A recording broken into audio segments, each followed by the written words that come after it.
As mentioned, the title is Hegel and Lacan, Paranoia. If you have questions, you can interrupt me during the talk or wait until the end of the talk as you leave. Let me start with an abstract. Making use of literary description, Schiller's The Robbers, Hegel provided logical arguments to show how the self-centered romantic reformer necessarily must be disappointed, even and in particular if he succeeds in his reform. Hegel then shows that such a disappointment creates the experience of craziness. The disappointed romantic reformer then projects the feeling of his own failure and of his own craziness outwards unto others, and thus develops a paranoid approach to life. Lacan goes beyond Hegel by demonstrating that paranoia is the result of a human failure in development, whereby the future paranoid person is able to idealize and imitate a sibling, but is unable to fight the same sibling. Aggression then goes underground and reappears later in the form of paranoia. In the section about applications, I addressed the problem of suicide in Sweden and China and the question of a healthy reform movement. Introduction. In this paper, I will analyze and compare a passage in Hegel's phenomenology called The Law of the Heart and the Frenzy of Self-Conceit with Lacan's interpretation of paranoia as it appeared in his doctoral thesis, with the purpose of better understanding the origin and the logic of paranoia.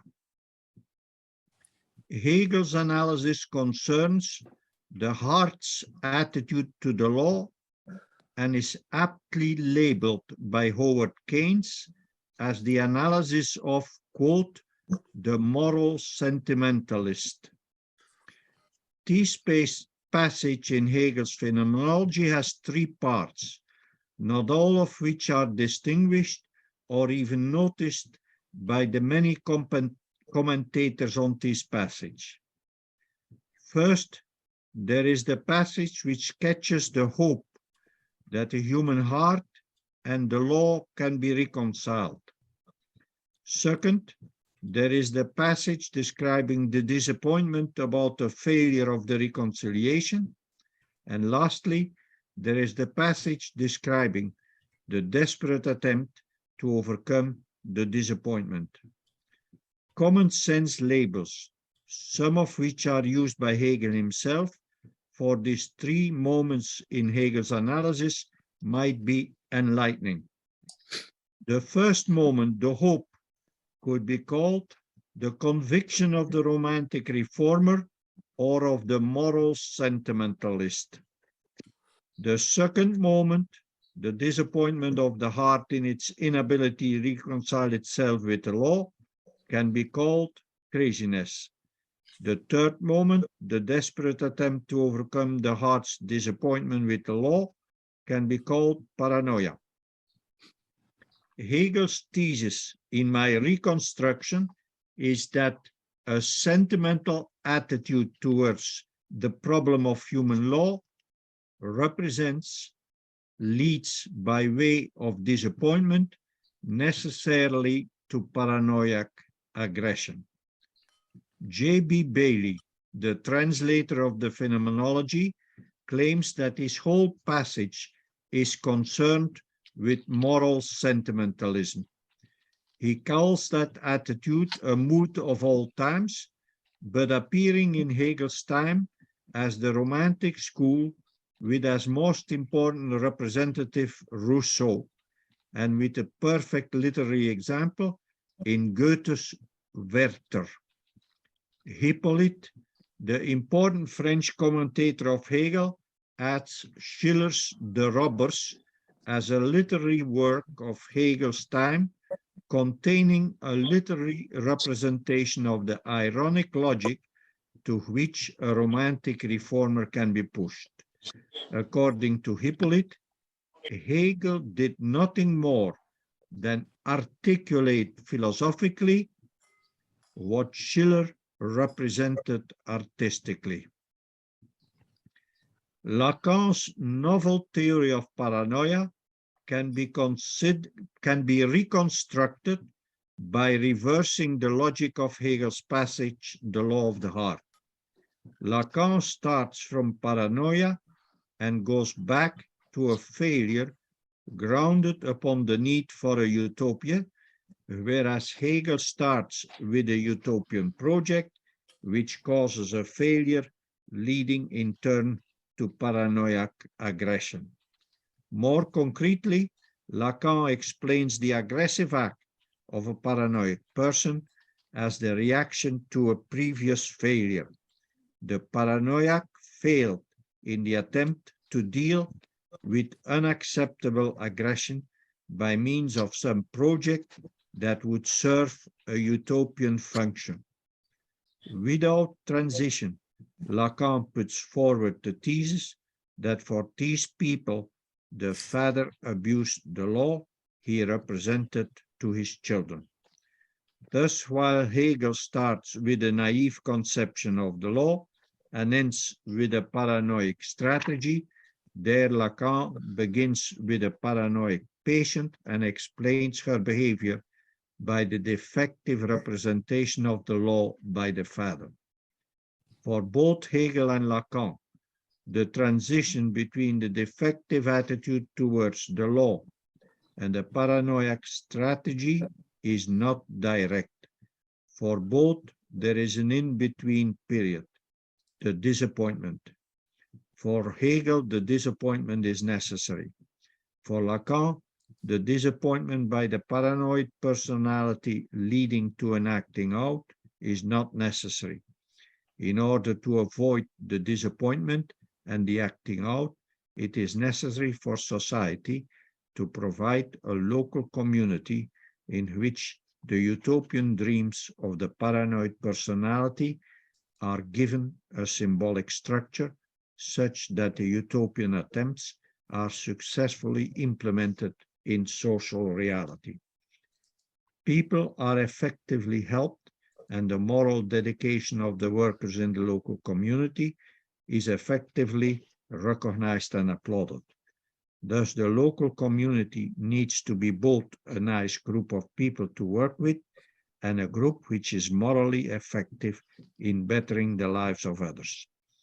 Hegel's presentation can be reconstructed in compelling logical steps.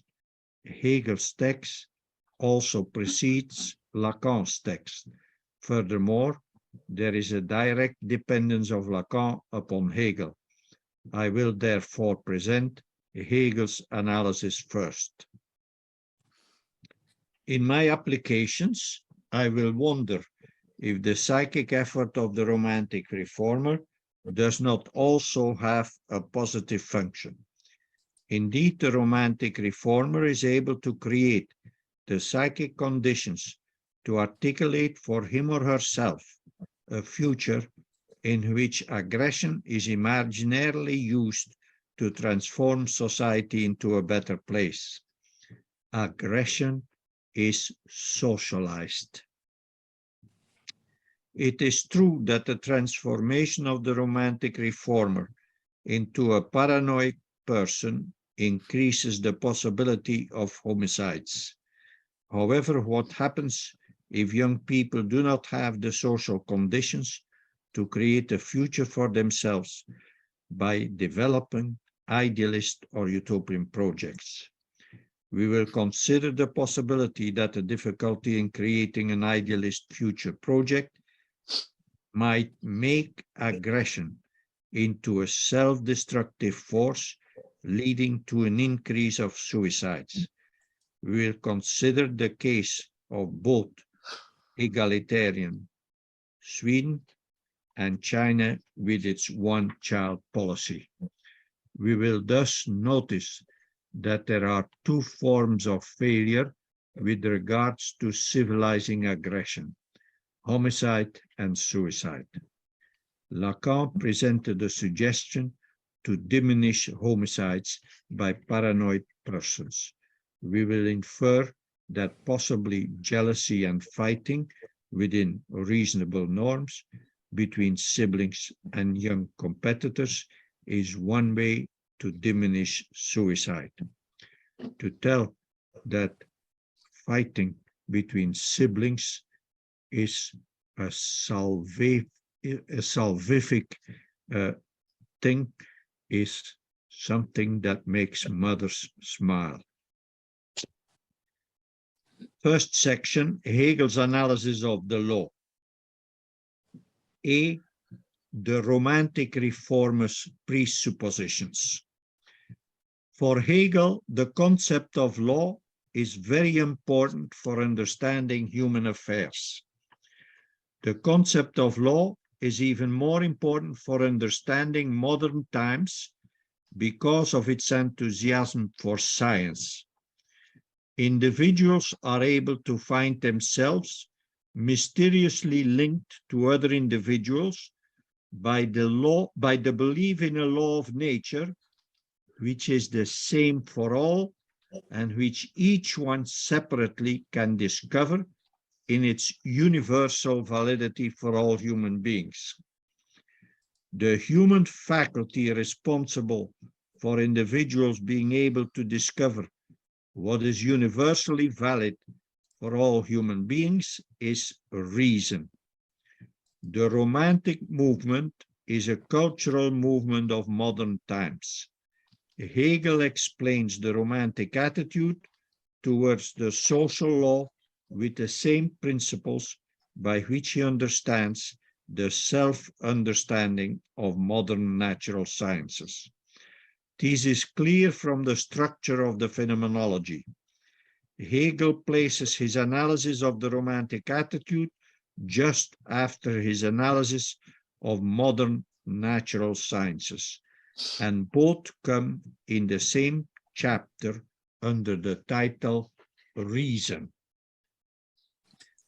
The constitutive principle of reason is that I, as an individual, can think, and if by my thoughts I understand the essence of an object, then I can claim that I have understood all such instances and that my understanding is valid, not for me alone, but for everybody else. That is the power of reason. Let us apply the insight to the case of the natural sciences. There it is undoubtedly true that if one individual understands that some water consists essentially and necessarily of H2O, then that individual has the right to claim that all water must consist of H2O. He furthermore has the right to claim that his personal insight is valid for all human beings. It is Hegel's shrewd insight that some modern social movements can be explained by a similar claim about social life. Social life is regulated by rules and regulations. The claim of reason is that rules and regulations, in short, the law, needs to conform to my individual reason. This claim implies two requirements. First, it requires that the individual, as reasonable, has the capability to discover in himself whether a rule, a regulation, or in short, the law, is to be accepted or to be rejected. We have a quote of Hegel. Here is the quote. It knows that it has the universal law within itself. And because the law is immediately present in the being of self of consciousness, it is called the law of the heart. Second, it requires the belief that what one individual considers desirable will also automatically be experienced as desirable by all others. This belief implies the rejection of significant differences between reasonable individuals. Hegel will use this second implication in order to explain several turns in the Romantic reform's fortunes. He does so already to explain the source of energy of the Romantic reformer. But before we can use the concept of law as understood in the natural sciences to explain modern social movements, we need to understand also the difference between the function of law and of reason in the natural sciences and in social movements. In the natural sciences, human beings create a scientific law after first making observations, and the newly created law respects the observations made. The Romantic attitude is not so much an attitude of observing the external world as it is an attitude which intends to use the external world for one's own self-realization. That change in attitude results in the law being experienced in the first place as opposing the personal wishes of the Romantic reformer. The Romantic thus experiences the social reality as an alien, oppressive law. Pain is therefore the primary experience made of the law by the social reformer. Pain is appearing because reason moves from understanding to self-realization. Where the certainty of the existence of a law of nature was a help for the natural scientist, there the existence of social law is at first experienced as a hinder for a self-realizing consciousness. The social order, its rules, its regulations, its laws are experienced as restrictive.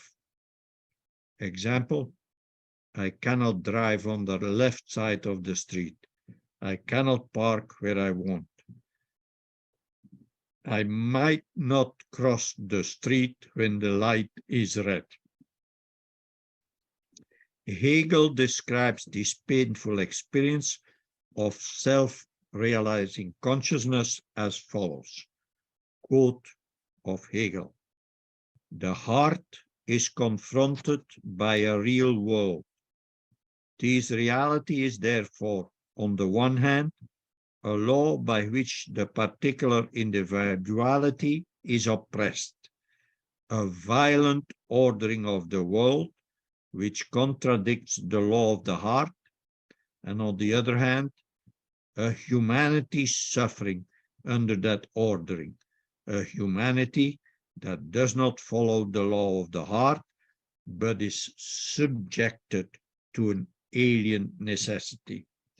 End of Hegel's quote. The self-realizing consciousness, faced with such a hostile social world, could feel crushed.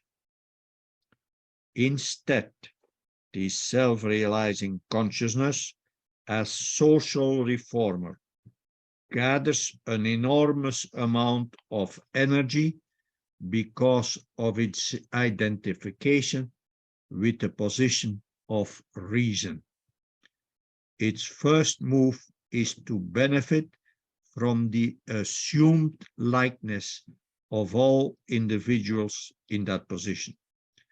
If the social reality causes me pain, needless pain, then it is certain that it must cause pain to all individuals. That is the function of the romantic reformer, accepting the logic of reason and the Enlightenment. His own suffering under the law is immediately experienced as co-suffering with the humanity suffering under that ordering, a humanity which does not follow the law of the heart, but is subjected to an alien necessity. Quote of Hegel. When the romantic reformer encounters a rule, a law, that does not fit his own heart, he makes a project of transforming that reality, that law, because he is a self-realizing consciousness. But in that project, he can also rely on a belief, typical for reason, that the transformation of the law according to the wish of his heart will be an improvement of the law, applauded by the hearts of all, which gives him a narcissistic motive. Therefore, his charge against the existing law, his attempt to change the existing law, is seen by him as a project to improve the world for everybody. As a consequence, when the romantic reformer attempts to change the law into what his heart wishes it to be, he possesses the certainty that he will do a favor to his fellow human beings. That gives him a moral motive for his romantic reform movement. Let us pay close attention to the possible sources of energy for the romantic reformer. We can distinguish between a personal and a social motive. The personal motive emanates from the belief that the law is only justified if it is in agreement with the own wishes, or in Hegel's terminology, if the law is identical to one's own heart, or as Hegel says it, the law is the law of the heart. This is justified selfishness or the right to pleasure motive. Because of such a belief, the romantic reformer must feel justified in rejecting any restriction, any pain experienced because of the law. The law simply has no right to cause pain. The romantic reformer hereby possesses the justification to transform any pain imposed by the law into aggression against that law, sublimation of aggression. As Hegel writes, quote of Hegel, this individuality therefore directs its energy to get rid of this necessity which contradicts the heart, the law of the heart, and also the suffering caused by it. End of quote by Hegel. This justification for using aggression in order to diminish pain rests on the difference between the use of reason in the natural science and in self-realization. How a particular individual, for example Rousseau, comes to feel that way about the law is a purely psychological problem not addressed by Hegel. How such an individual becomes the voice of his age rather than a stunted outcast is a question of cultural sociology or cultural philosophy, for which there are implicit answers in Hegel, but no explicit ones. The social motive for the romantic reformer is that he has the absolute psychological certainty that others feel the same about the law. Let us analyze the 2 points about which the romantic reformer has absolute certainty. Here, the identity between reason in natural sciences and reason in social sciences and social experience is fruitful. The first point is that I am equal to other human beings in having the absolute right to demand that the laws cause no pain, or that the law be identical to my wishes, to my heart. Quote of Hegel, its pleasure is at the same time the universal pleasure of all hearts, end of quote. This certainty guarantees that a social reformer will not be alone in wanting to transform his pain into justified aggression. That gives him group support motive. The second point is that the social reformer thinks that all others having the same wishes as he has, or metaphorically having hearts that are identical to his own, must object to the pain because the law of the social order, and doing that for the same reason. Thus, the social reformer who takes the responsibility of changing the existing law, which causes him and all others pain, must feel that he takes charge of what he, but also others want. Leadership motive. He must therefore feel that he performs a desirable task for others. Altruistic motive. The romantic reformer must therefore see himself as a Robin Hood for all mankind. Quote, in promoting the welfare of mankind. Quote of Hegel, pointing to the gratitude motive. He thus sees before him a guaranteed narcissistic recognition of his own excellence. Quote of Hegel, it is the earnestness of a high purpose which seeks its pleasure in displaying the excellence of its true nature. End of Hegel's quote. The romantic reformer is certain that his goodness towards the whole of mankind will inevitably be recognized by all. The energy of the romantic reformer can thus be deduced from this double certainty.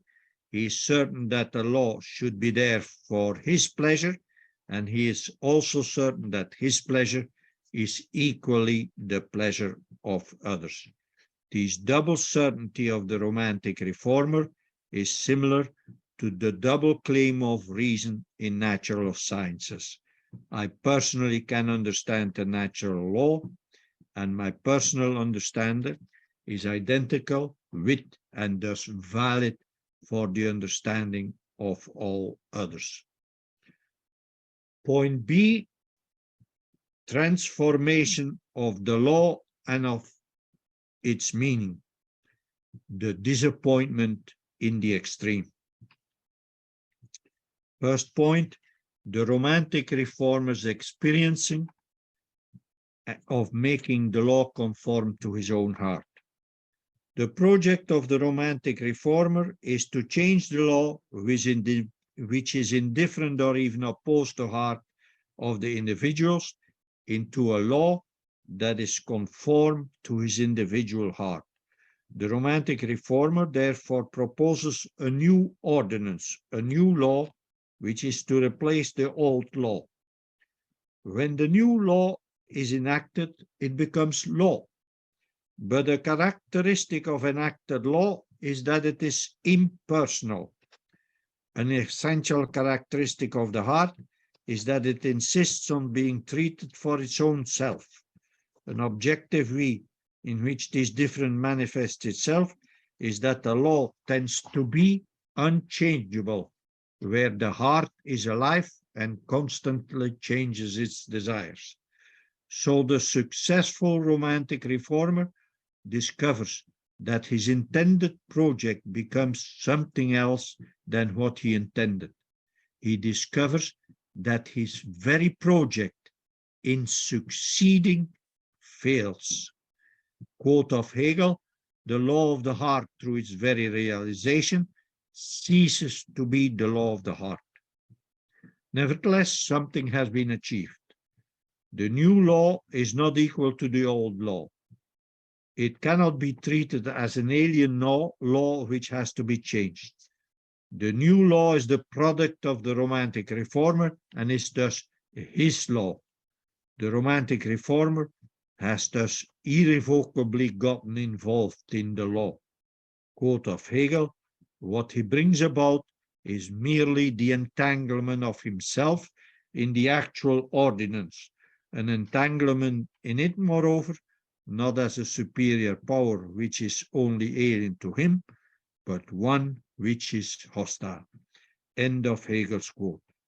The Romantic Reformer, because of his successful opposition to the old law, discovers himself, the originator of a new product, the new law, in which he cannot recognize himself.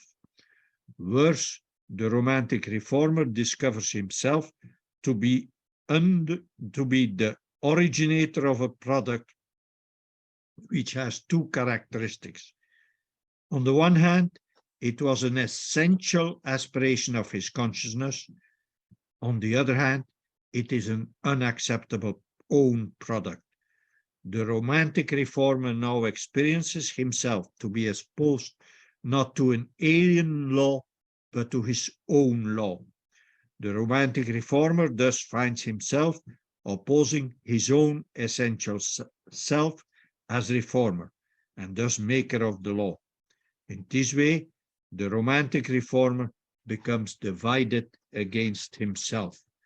The sole reason for this turn of events is to be found in the Romantic Reformer's misunderstanding of the law. The Romantic Reformer understands the legitimate function of the law to be nothing else but the expression of the individual heart. It is, however, the function of the law to be universal and thus impersonal. The law allows for this misunderstanding because the law in its universality elevates some particular determination to law. The illusion of the Romantic Reformer consists in the belief that the particular content is all there is in the law. The Romantic Reformer does not understand that the particular content of the law is represented as universal and thus impersonal. Second point, the Romantic Reformer's experience about his expected role as the savior of mankind. It is the Romantic Reformer's hope that replacing the content of the law with a new content borrowed from the personal wishes of the Romantic Reformer himself will lead to his reconciliation with the new law and also to the reconciliation of all human beings with that same new law. The Romantic Reformer thus sees himself as the instrument of reconciliation with the law for all people. The method chosen by the Romantic Reformer is not to address the form of the law, but only the content of the law. That oversight leads to his first negative experience. With reference to the content of the law, the Romantic Reformer has a belief as well. He is certain that replacing an existing particular content with a better particular content would solve the alienating function of the law. However, he further believes that all he needs to do is replace the particular content with one that his heart likes. He can believe that because he is subjectively convinced that there is no difference between his heart and the hearts of all other people. However, in making a particular content that he likes, the law of the heart, the Romantic Reformer makes the experience that his new law is disliked and even opposed by many others. He thus discovers that he mistakenly believed that his wishes were universal. By making his personal preferences law, the Romantic Reformer does not liberate other people. Rather, he imposes his wishes on them. The others therefore discover three reasons for opposing the romantic reformer. First, the others might dislike the new law more than the old law, and they might therefore consider the new law worse than the old regime. Second, the others might, however, accept the idea that the new law is an improvement. However, if the others have the same conviction as the romantic reformer, they cannot be satisfied with improvement. They must demand that the content of the law be identical with the wishes of their heart. However, the romantic reformer chose a particular content he liked as content of the new law, and others might have another particular content they want to see become law. Others might oppose the romantic reformer because they see that he imposes his preferences on them. Quote by Hegel, others do not find in this content the fulfillment of the law of their hearts, but rather that of someone else, and precisely in accordance with the universal law that each shall find in what in law his own heart, they turn against the reality he, the romantic reformer, has set up, just as he turned against theirs. End of quote of Hegel. Third, there might be a more subtle reason for the disappointment of others in the legal reform of the romantic reformer. Even if the romantic reformer presents a content for the new law, a content liked by some others, these others will experience the law-like form of the new law and will therefore not experience a reconciliation with the new law. The new law will remain a law, and the promise of reconciliation was an impossible promise which necessarily disappoints. I take Hegel to concentrate on the second reason for others to oppose the successful romantic reformer. The romantic reformer incorporates his preference in the new law and naively expects that all others will feel reconciled with the new law because he believes that his heart is rightfully the norm of all hearts.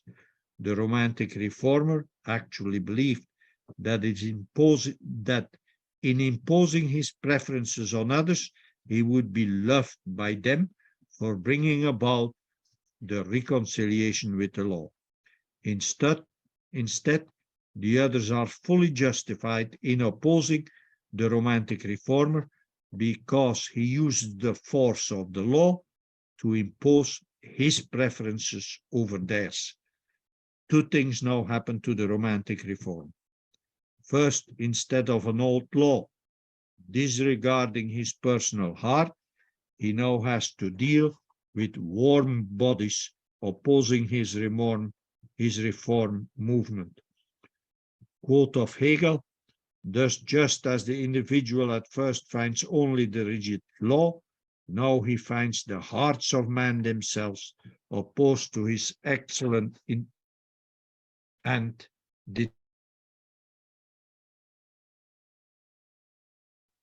he finds himself being an enemy of the people.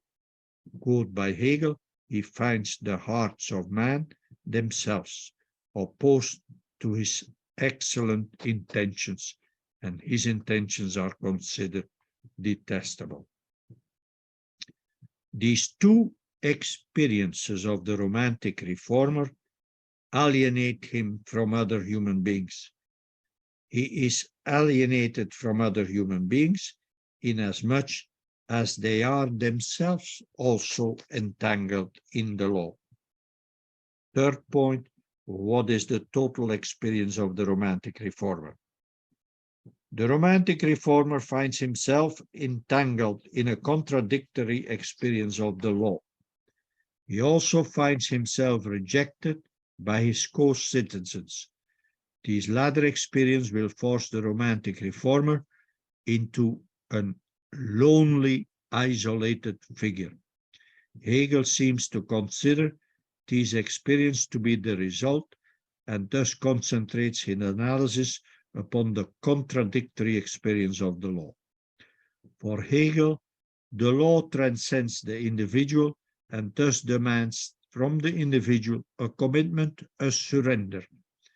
The law as universal is an objective reality which is able to give existence to an individual life. The romantic reformer does not understand and is unable to accept the transcendence of the law. This deficiency in understanding by the romantic reformer is responsible for his contradictory experience of the law and thus of himself. On the one hand, the romantic reformer feels and understands that the law is so important that he can make the enactment of a proper law the essence of his existence. On the other hand, the romantic reformer does not understand the transcendence of the law and furthermore cannot tolerate the distance between the transcendent law and his own heart. The romantic reformer must therefore experience any law, even the law it enacted, as contrary to his own deepest aspirations.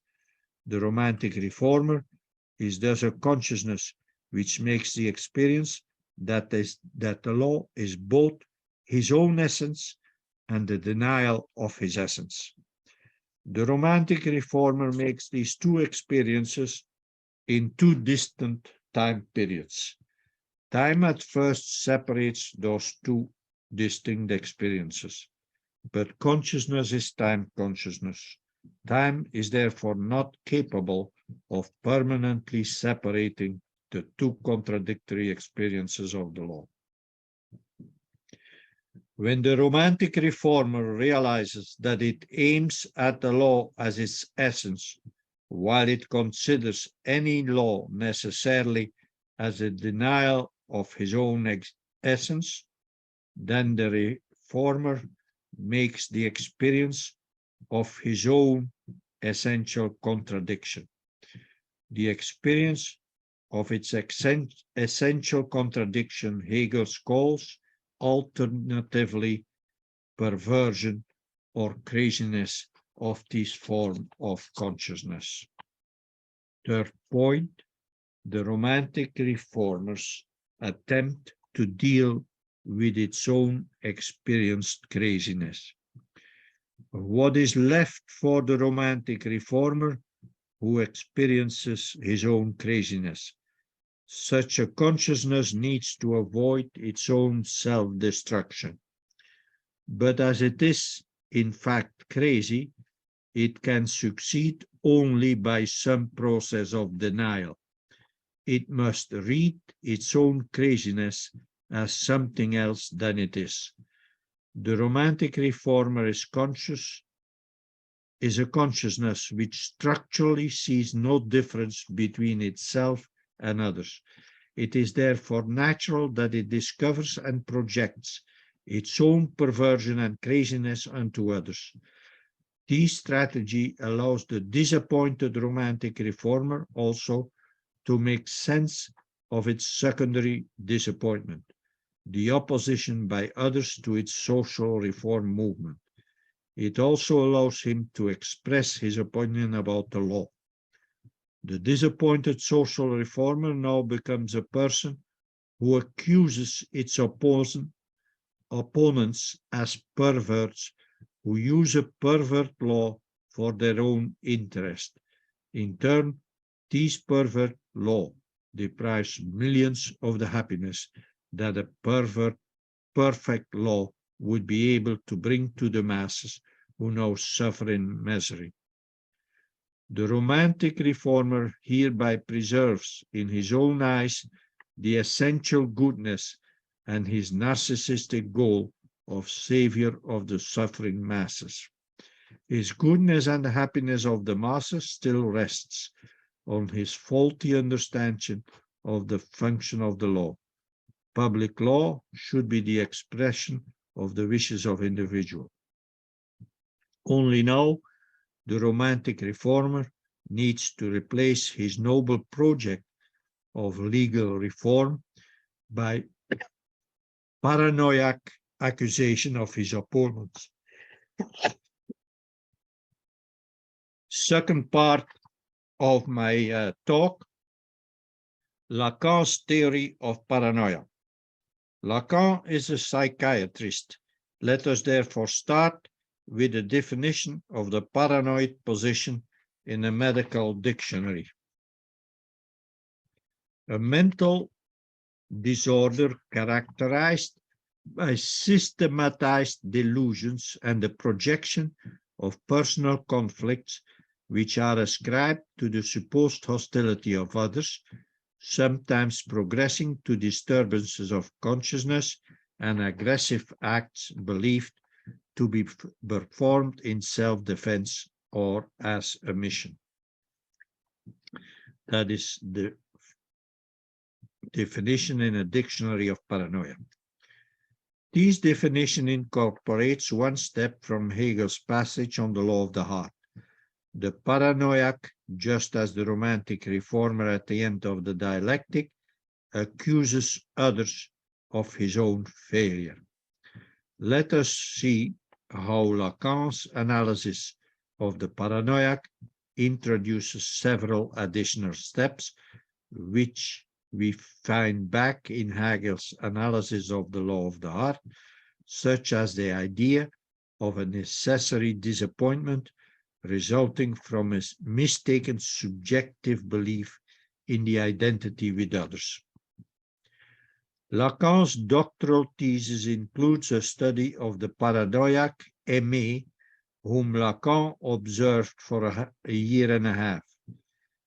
Aimé had made a failed attack on a famous actress Z and was subsequently jailed for that attack.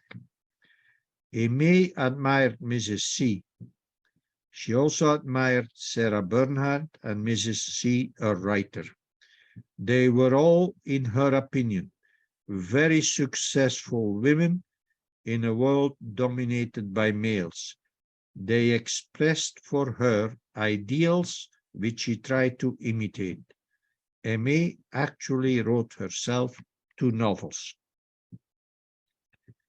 5 months before the attack for which she was subsequently jailed, she had received a rejection of one of her manuscripts. Immediately thereafter, she had attacked an executive of the publishing company that rejected her manuscript. She also filed a complaint with the police against that executive. Furthermore, she attributed to another author, P.B., powerful bad intentions. In his novels, she recognized attacks and allusions to her. Lacan also stresses the idealistic reform project in his patient. According to Aimé, her project of becoming a writer was motivated by pure dedication, pure altruistic motives in order to make the world better, as opposed to others who made the world worse. So she is a romantic reformer. Lacan states that Aimé was animated by an altruistic idealism. She wanted to create a world where the good reigned, i.e., where there would be a brotherhood between people and races. It would be a place where children and women would reign. They would be dressed in white. It would mean the disappearance of wickedness on earth. There would not be war anymore. All people would be united. It would be beautiful. In her own words, Aimé states, quote, I was devoted to an ideal, a sort of mission, the love for the human race, to which I subordinated everything. I followed it with ever-increasing perseverance. I went so far as to detach myself from earthly things. I turned all my suffering to the wrong that desolates the earth. In 2 steps, Lacan brings us back to the point where Hegel started his analysis of the romantic reformer. Lacan will show us how the problem of Aimé consists in her inability to separate herself from her other I, her alter ego, her sister, and therefore felt that they were similar. Lacan's first step is making a structural connection between the function of the ideals that those successful women, authors, actresses, played, and the role that Aimé's sister had played for her. More precisely, Lacan argues that the sister became for Aimé a kind of prototype. Even though Aimé experienced much humiliating insults from her sister, that sister remained for Aimé an idealized model, as is shown by a number of facts.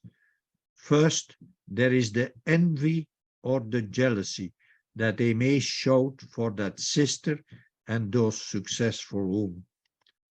Second, there is the fact that Aimé tolerated that her sister, whose own husband had died, moved in with them 8 months after their marriage and, quote, took over the household duties, then took over Aimé's husband and tried to rear their child. Third, Aimé talking to Lacan in the asylum showed special interest in two people, her son and her sister. Referring to the fact that the sister moved in her own family, Lacan points out that Aimé did not resist this massive psychological intrusion. With reference to the later theory of Lacan, Aimé failed to deal with the intrusion complex function of the sibling. Lacan's second step consists in interpreting the unusual passivity of Aimé towards her sister. Aimé, according to Lacan, was not up to her own ideal.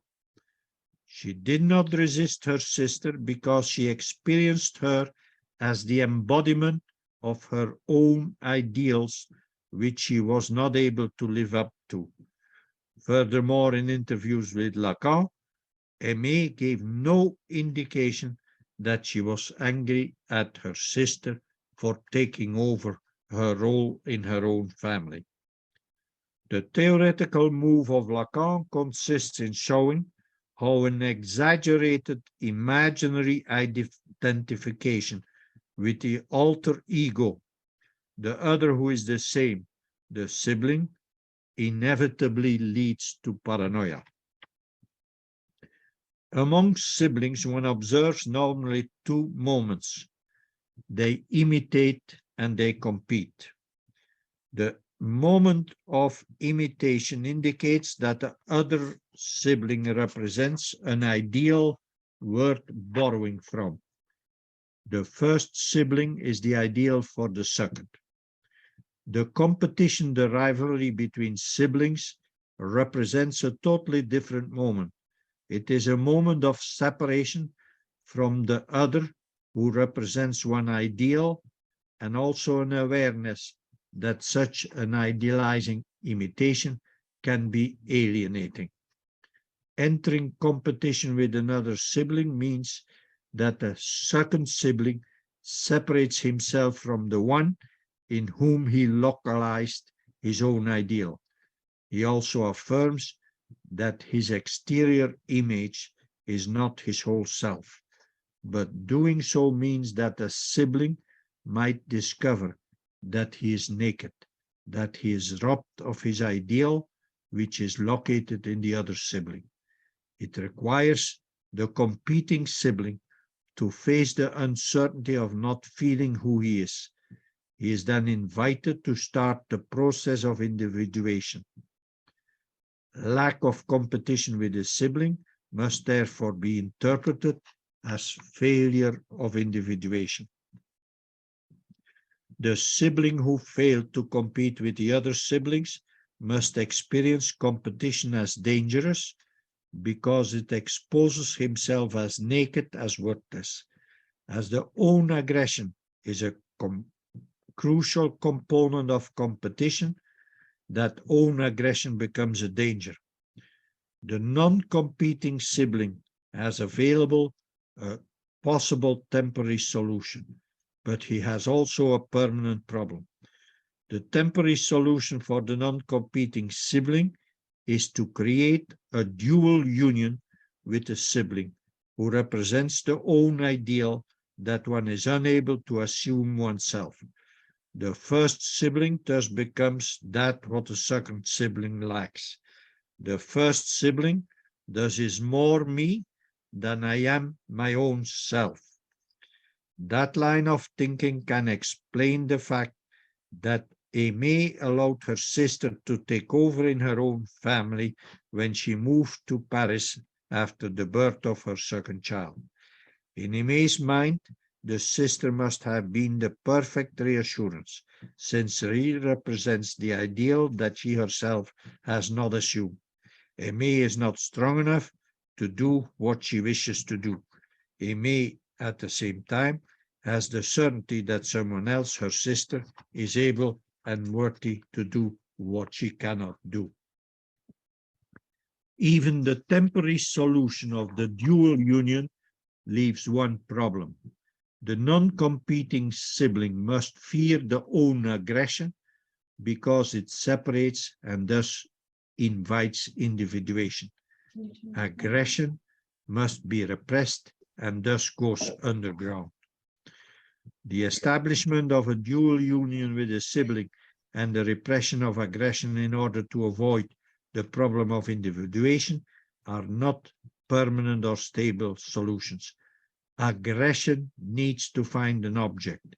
Such an object cannot be an immediate love object, because that would pose against the insolvable problem of aggressive competition. Instead, the paranoiac realizes by creating an illusionary utopian world without competition. In such a world, the paranoiac can dream himself happy. In the meantime, the paranoiac will search for ideal models that are somewhat out of reach. These he can either love or hate. These he can either try to imitate or hatefully accuse, or he can alternate between the two attitudes.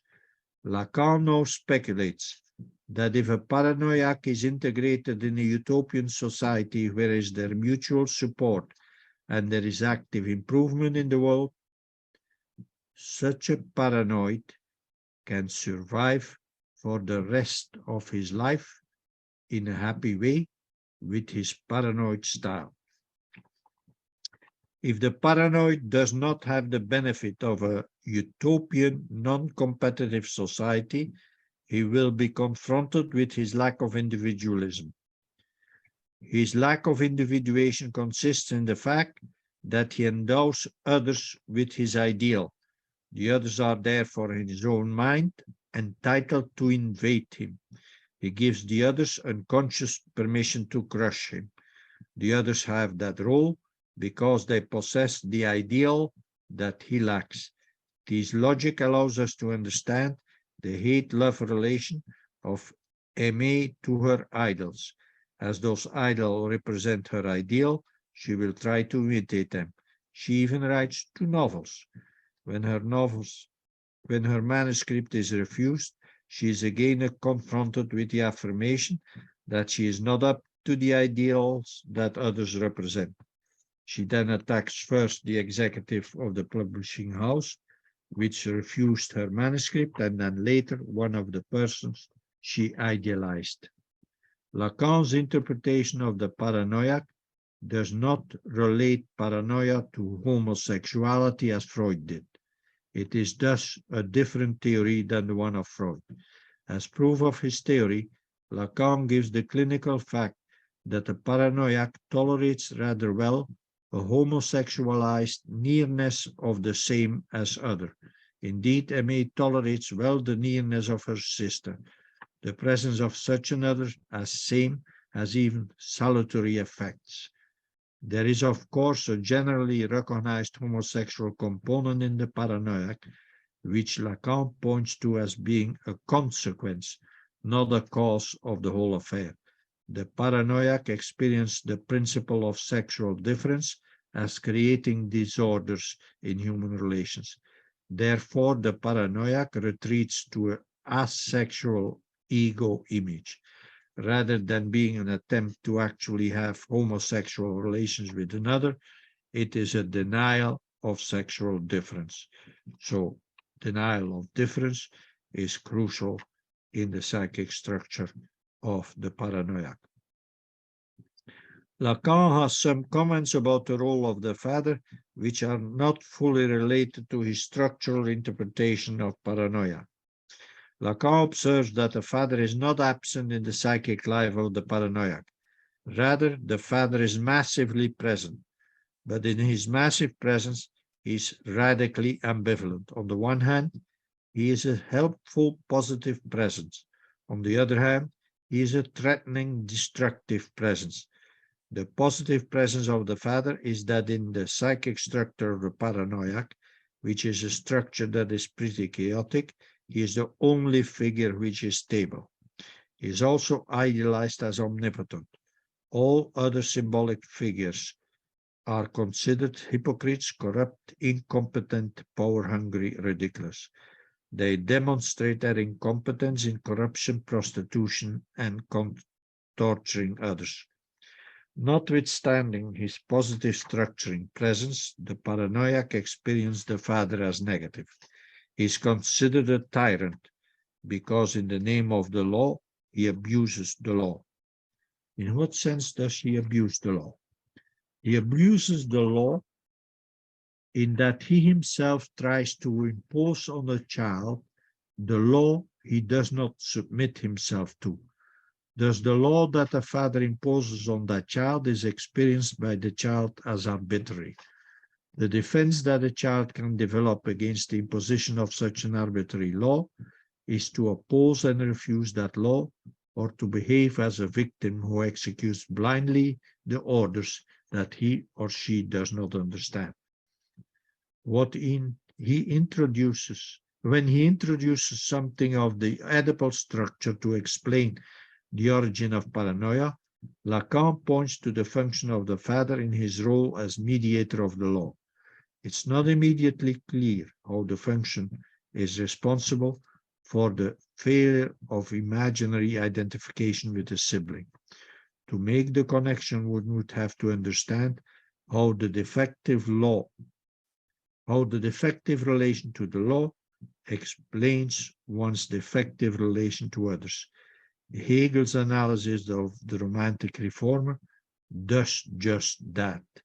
Hegel's analysis posits that a misunderstanding of the law is at the same time a misunderstanding of the relation between oneself and others.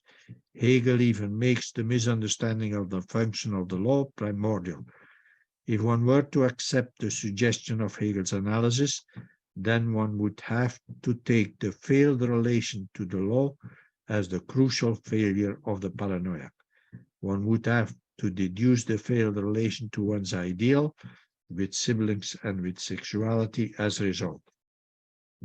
Conclusion: both Hegel and Lacan observed that the psychic structure of the paranoid person includes the inability to feel that other people are different.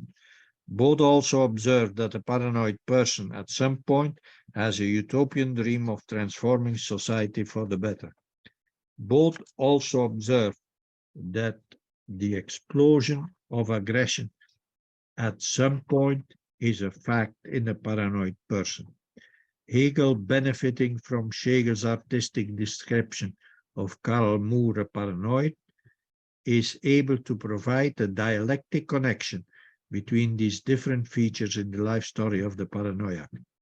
Lacan is able to go a step further because he can explore the life of a real paranoiac, in particular by analyzing one point in her childhood. Indeed, whereas children normally identify, thus idealize a sibling, and fight with siblings, their Aimé, Lacan's paranoid patient, only identified and idealized her sister. Lacan points then out that fighting with an idealized sibling is a risky business because it creates a separation of one's own ideal projected into that sibling. In fighting an idealized sibling, so Lacan argues, the fighting sibling might find himself psychologically naked, i.e., not enriched with an ideal. It is true that this experience of psychological nakedness then becomes an invitation to create one's own ideal, provided one can tolerate this psychological nakedness. The paranoiac was not able to face such a psychological nakedness and thus avoided and repressed aggression which could cause it. Applications. Our study indicated a connection between creating ideas about idealistic reforms of society and paranoid aggression. This transformation of aggression into paranoia might lead to killing of other people and thus increased homicides. There is another path for aggression, suicide. Let us analyze the phenomenon of suicide rates in Sweden and China as these cases relate to our study.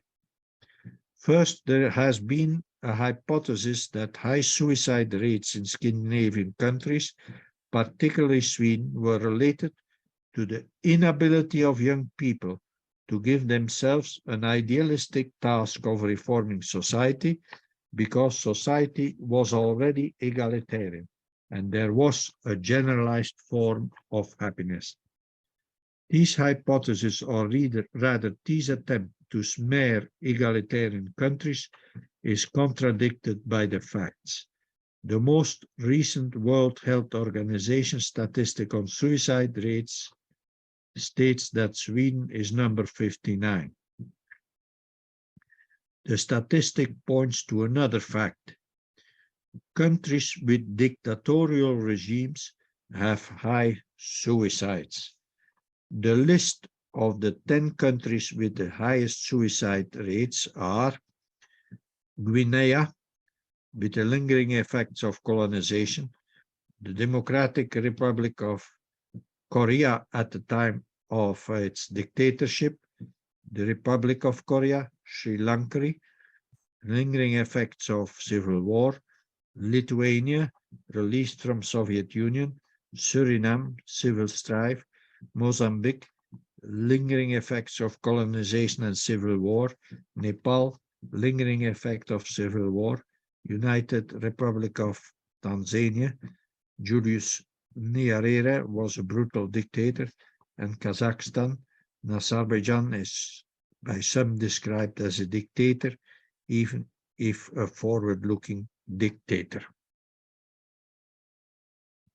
Thus, several of the 10 countries with the highest suicide rate have had, or until recently, a dictatorial or semi-dictatorial regime, or suffered now or recently from civil wars or colonial occupation.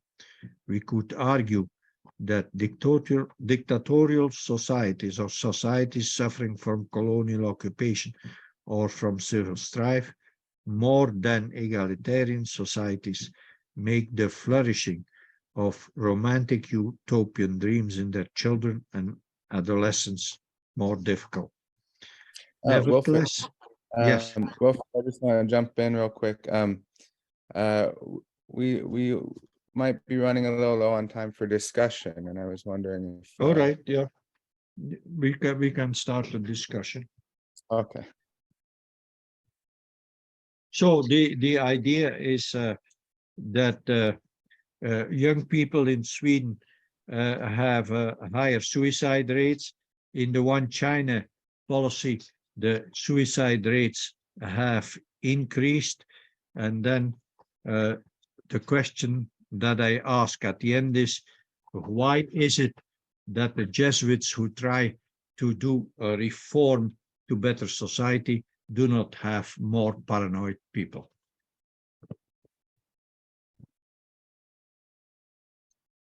Well, thank you so much. Yeah, so there's a lot to talk about there, and I suppose, I feel free anyone to just jump in with any thoughts. I just want to open it up to everybody for some discussion.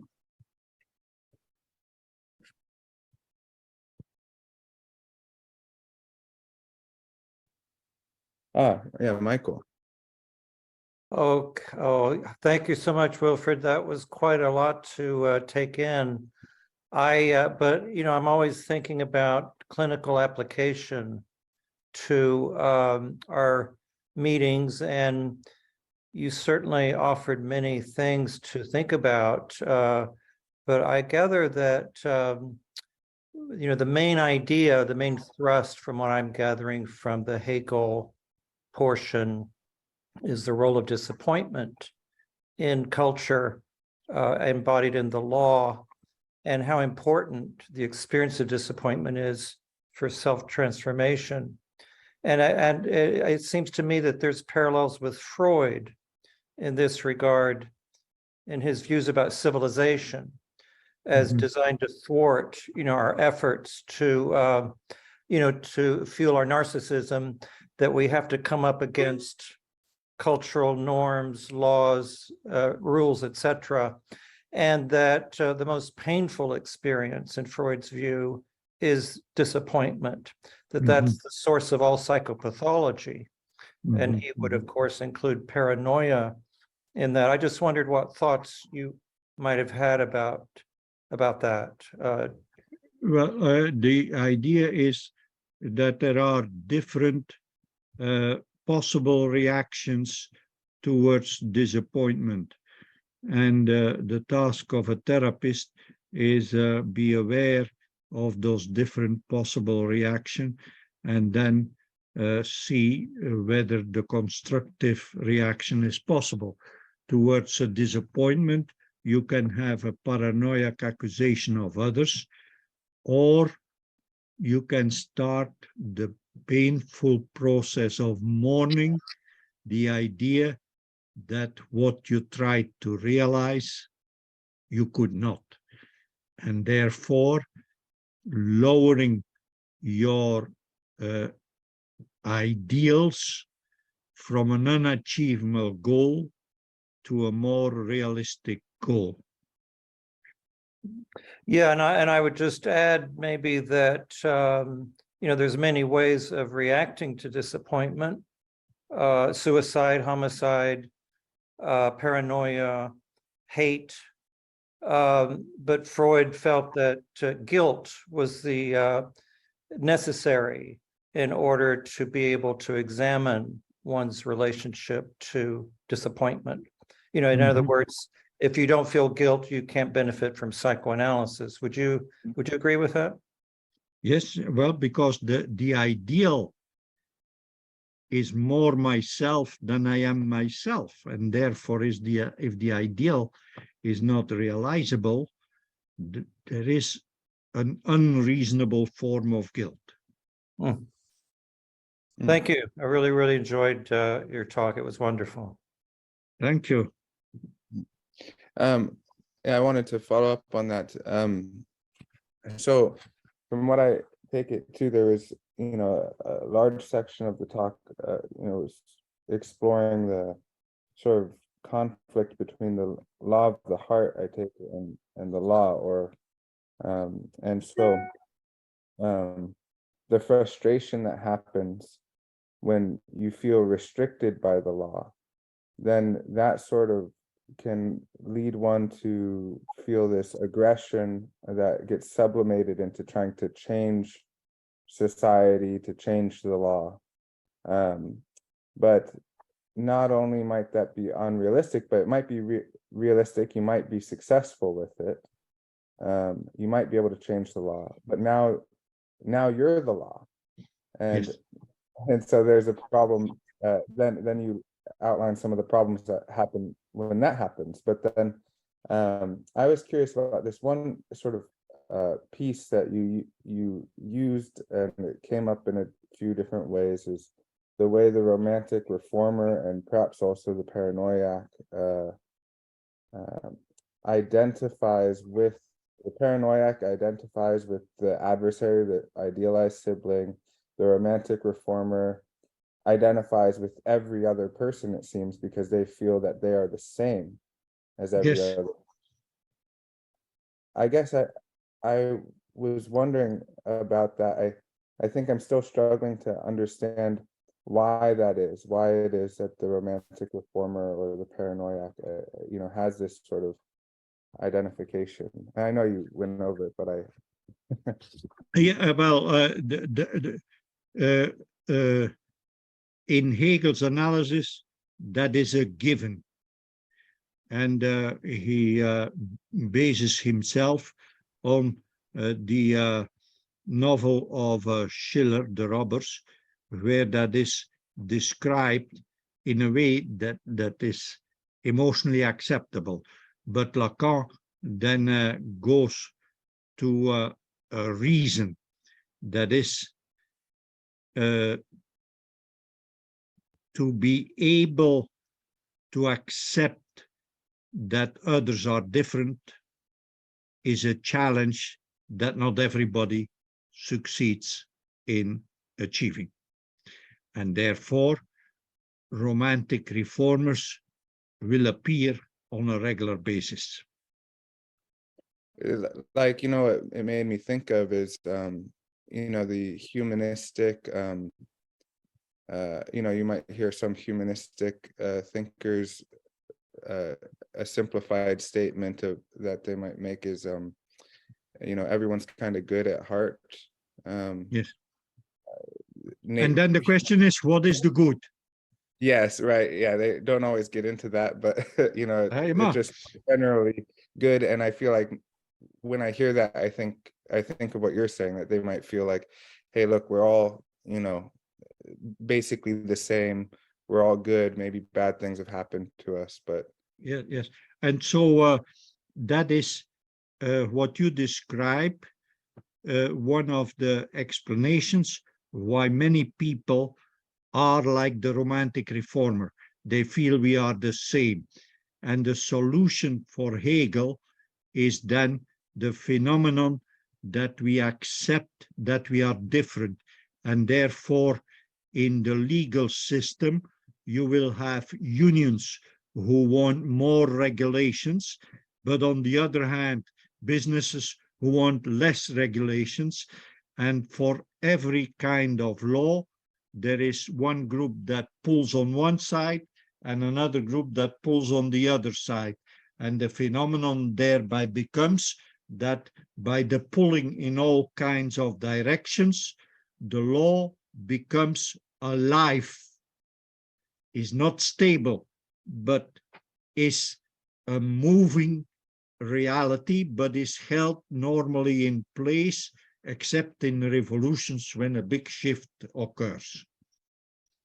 So the solution for Hegel's The Law of the Heart is that we accept that we have the right to change the law in our direction, but need to understand that others will pull it in the other direction.